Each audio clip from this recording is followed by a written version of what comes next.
The legendary radio titans, Walton and Johnson. If you don't like this show, your money back, guaranteed. Well, yeah, we can do that here. Money back guarantee. We've always had that. Tucked away in their corner studio of a Houston high-rise sits John Walton and Steve Johnson. For more than 3 decades, Walton and Johnson have been defying radio industry odds and their own management.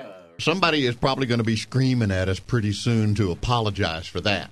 Well, that isn't likely. But who would have thought these shock jocks, together since Ronald Reagan's first term, would still be blistering people daily in a dozen radio markets from Florida to Texas. And now back on WRNO News Talk Radio 99.5.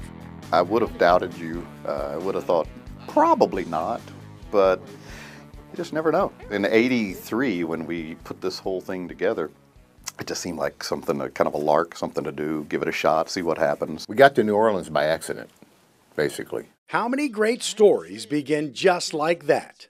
One visit. They took us to Ruth's Chris Steakhouse, and that was it. Said, okay, I got to have some more of this.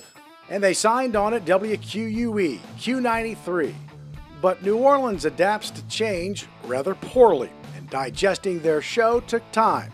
It was just outrageous, over the top. The salespeople rallied, and they said, we're quitting, we can't sell it. And about 6 months later, they found out they could. They tested bigger markets in Dallas and New York, but were quickly lured back by WEZB B97. Their mix of satire, character voices, skits, and topical news dominated, unscripted, and always without a filter. We know what we want to say, we know what we want to talk about, but it's not scripted, it's not written down, and so we just jump in and go and see where it takes us. Their listeners are called the 10%ers, those who actually get it. Mostly a younger 25 to 54 conservative male audience, not just along the Gulf South, but in the Gulf, on the oil rigs.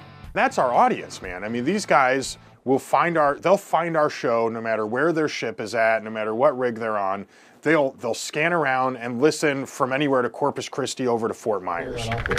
That's Ken Webster Jr., or producer Kenny on the show. His job is to keep it on the tracks, but he says he could miss a month before any listener would notice. Well, now celebrities have taken time away from their busy acting day. So they said, we're going to pull that All-Star game out of North Carolina. We're going to bring it over to New Orleans. These days, you can't say nothing or do nothing without somebody getting their panties in a wad. And as you've noticed by now, you don't see Mr. Kenneth, Mr. O, or Billy Ed. The characters, a foundation of the show, stay in studio. Believe it or not, all the guys that we work with here at the station pretty much stay here at the station. You know how many times we've lost our job? 167 times. At least dozens and dozens. Man up. When you truly can't remember how many exact times you've been fired, you know it's not a big deal. And for Walton and Johnson, it's never been a big deal. In fact, it's been a pretty big key to their success. Advice Walton got from Don Imus back in the 70s.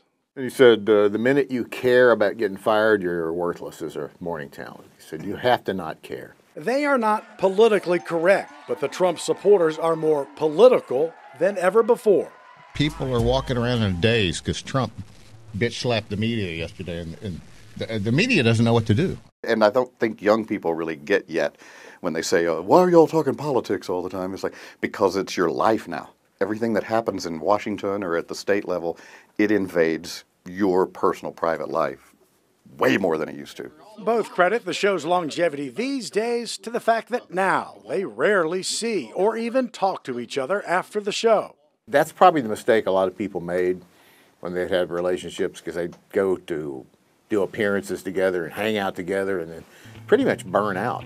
Their Beatles moment came in '93 when they split up. But less than a year later, they were back together and now determined to ride into the sunset, likely taking an art form with them. We're kind of like dinosaurs. There's nobody left doing it. And I'm pretty sure that whenever we're done doing it, nobody will pick up the stick and run with it. As long as we can keep making each other laugh, I think, like I said, it's genuine. It comes through on the air. We're not practicing it ahead of time. It's just what took place live at the moment. And it works. They're from and live in Houston. yes, we definitely do know what it means to miss New Orleans. New Orleans remains their mistress. Like a lot of things in New Orleans, there's no explaining why something got popular, but once it did, they latched onto it.